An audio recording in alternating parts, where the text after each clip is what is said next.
Now, President Biden visited the southern border earlier this month, and just after Biden's visit, a group of bipartisan senators took their own tour, including Tillis and Sinema.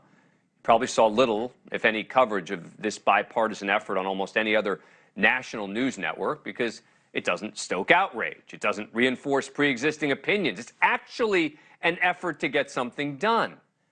The other senators included Democrats Chris Coons, Chris Murphy, and Mark Kelly, and Republicans John Cornyn, Jerry Moran, and James Lankford. Senator Lankford, Republican from Oklahoma, joins us now. Thank you very much for taking the time. Really appreciate it. So, is there any real practical hope of a bipartisan immigration bill in the near future? There is practical hope on it, and quite frankly, as you mentioned before, on it, you're not going to get something through the Senate unless it's a bipartisan proposal. That's just the nature of trying to be able to move something to the Senate. Both sides have got to sit down, and I use the term common ground rather than compromise. Compromise feels like I've got to give up my values. I'm not going to surrender my values, and I'm not going to ask somebody else to be able to do that as well.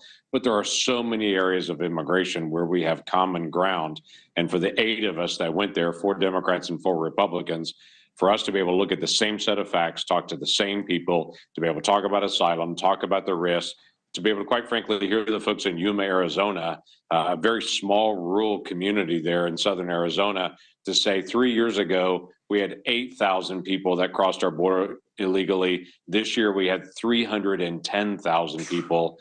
All of us could look at it and say, this is a major border crisis. We've got to actually engage to be able to come to a solution on this. My concern is you saw there the extremists in media, right? You've got the far right and the far left, and they're going to come after anyone who compromises. You know, you hear Laura Ingraham referring to Tom Tillis as fake Republican. You know, these are the sorts of insults that you get from the extremes when you try and compromise. So how do you go about getting the support needed for a compromise bill? One thing you do is you do a bill in the daylight. You can't just have a bill just show up and say, here it is, and we're going to vote on it tomorrow. People have got to have time to be able to process what is it and what is it not. And so you've got to bring it through committees. You've got to have the real debate on this.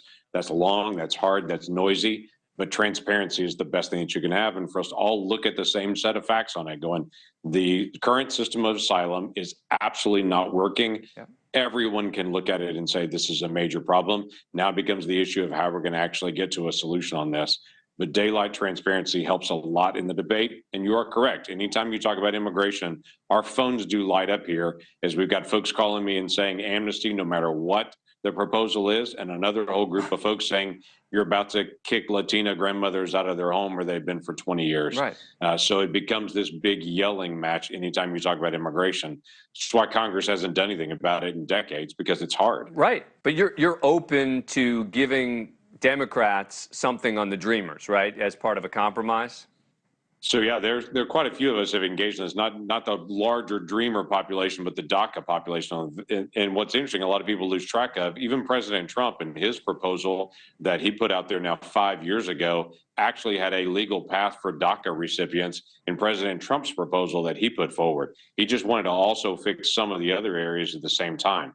So there's broad support on dealing with this DACA population. But once you start getting beyond that, there's not the same level of bipartisan support. Quite frankly, when I talk to immigrants that came into the country legally, they get very frustrated that they went through the legal process for years and other folks got to cut in line. It's the equivalent of going to a restaurant and waiting in line to be able to come in and watching other people come into the side door that didn't wait, that just cut in line. And those that did it the right way get really frustrated when people that did it the wrong way get a benefit faster or get a benefit at all in that. So you've got to balance out. We're a nation of laws.